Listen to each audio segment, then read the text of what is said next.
mga bida sa Artikulo 247. Let's all welcome Rain Matienzo. Mayong buntag, Rain! Welcome back dito sa GMA Regional TV Live. Kumusta ka na? Please greet all your fans dito.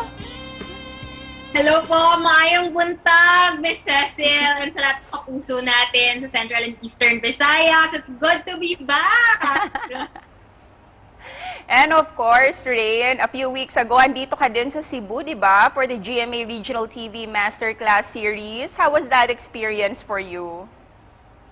Grabe, bitin yung stay ko sa Cebu. I really love the food, the energy of the people. It was my first time, so sana mas done pa. And like I said nga, gusto ko sang bumisita naman for later kasi bitin.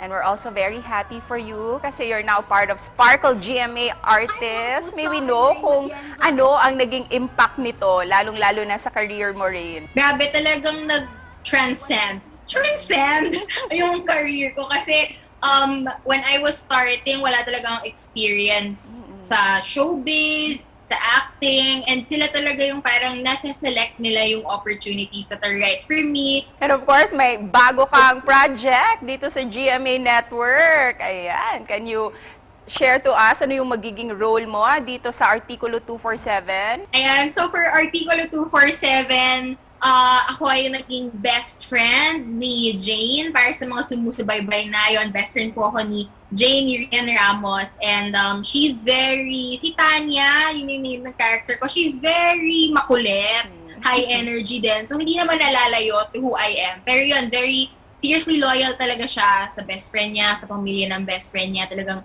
lahat kasama siya sa lahat ng hirap at ginhawa ni Jane. Very interesting din yung mga kasama mo dito. How is it working with fellow Kapuso actresses, Rian Ramos and Chris Bernal?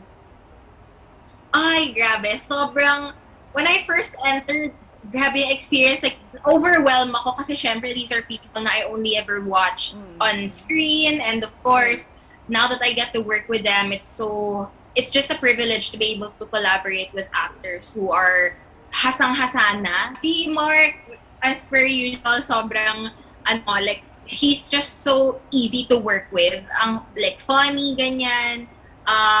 Si Mark, lagi ko nga siyang linuloko. Sabi ko, grabe, isa pong karangalan ng makatrabaho ang isang Mark Heras. Binoto pa kita nun sa Starstruck. Yun yung lagi kong pang-asar sa kanya. Kasi I did watch him naman talaga in Starstruck. And Ben, I actually really appreciate him because I had a lot of scenes with Ben more than I did with Mark dahil nga siya yung leading man. Wow, and we're so excited to see you every afternoon dito naman sa actingan, di ba, Rain? Kaya naman, please invite all our Kapuso viewers to continue watching Artikulo 247.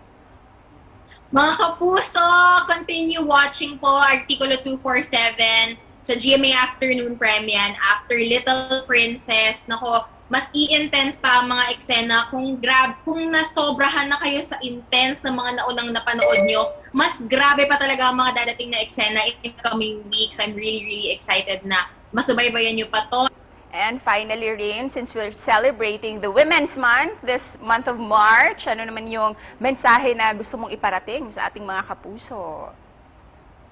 Okay, so mga kapuso, especially for my fellow Filipina women, I hope na ito natutunan ko din to ng masterclass series. I hope na you are empowered to make informed decisions for yourselves and for the country, lalo na sa dadating na election 2022.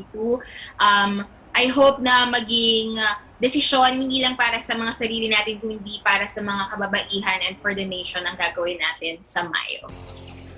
Ayan, thank you for that message, Rain. And once again, congratulations!